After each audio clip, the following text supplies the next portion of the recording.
Oh,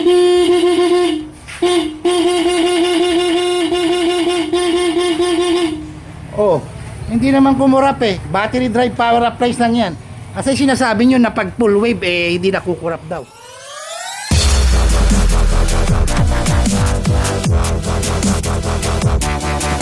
So ito na naman tayo mga kabekis, no? Another tayo na Wave CX110. So si Sir galing Nueva Ecija. So ito ang nagiging problema ni Sir dito is sa lolobat. Ngayon, inabutan siya ng lobat sa isang lugar sa Bulacan. Ang ginawa, suggest sa'yo is full wave, no? So every time na nalolobat kasi ang isang motor, lagi nyo sinasuggest is full wave. Okay, pinull wave, tapos ilakihan yung battery. So ginawa nyo na lahat, no? Ayan, full wave. Tapos ang laki ng battery. Eh bakit nalolobat pa rin at kumukurap? Ano bang trabaho ng full wave? Huwag na tayo magpakalalim. Stay to the point tayo. Ang trabaho lang ng full wave o ng charging system is para ikarga lang ang battery. Wala namang kinalaman yan para sa battery drive ng motor.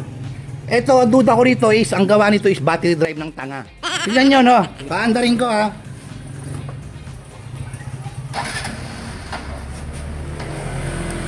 Sir, bombay mo nga doon, sir.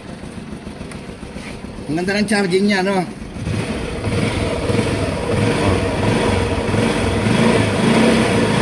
Okay.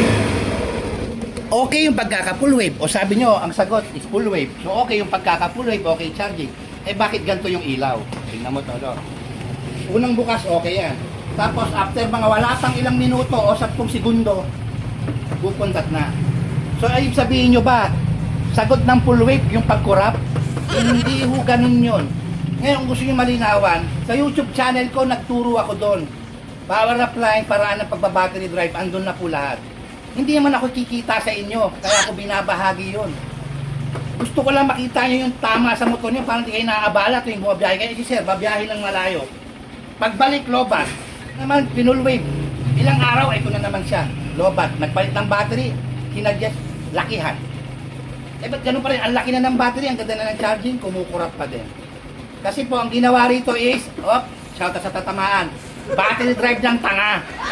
Yun lang po ang problema nito, ang pagkaka-battery drive. Dalawa ho kasi yan. Stable charging, samahan nyo ng stable current flow. Yun po ang gawin nyo. Ito, hindi ho stable ang flow ng kuryente nito. Stable ang pagkakarga ng battery. Pero yung pag-distribute nyo ng kuryente, hindi ho balanse. So ito na siya, no, mga kabekis, no? Ito na yung final. Kumpara nyo yung kanina at saka yung ngayon. Start natin, no? Ayan na, no? Yung full wave, ni-rewire ko lang, no? Ganun pa rin. So, park light, headlight, MDL, high beam. Ayan. Sir, may nakita kang kumurap? Wala. Ayan, no? Kahit ganyan yung minor niya ang baba, oh. Wala kang nakitang kukurap. Maliwalag pa sa puting buwan. Namatay. Gusto niya ata patay eh. Ayan, oh.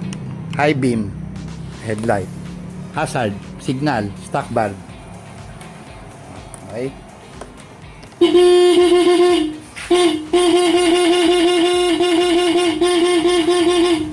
Oh, hindi naman kumurap eh. Battery drive power appliance lang yan. Kasi sinasabi nyo na pag full wave eh, hindi na kukurap daw. Ayan, one relay power appliance method mga kabekis. Yan ang buhay nakatibay na si Sir N ang galing pa po ng Nueva Ecija. Dahil sa problema niyang yan. Kung ano-ano sinasuggest nyo, eh ito ang katotohanan, patay pa makina. Oh, yan may reading lang. Ang baba pero di mo mapapakurap. Yun ang stable current flow. Magkaiba ho ang full wave saka yung power appliance. Ang power appliance po para ma-stable yung flow ng kuryente. Ang full wave nyo para mag-stable yung pagkakarga sa battery. Yun lang ang trabaho nun, wala nang iba. Para sa battery po yun, charging system. Wala pong kinalaman yung para sa battery drive, palalakasin niya yung flow ng kuryente.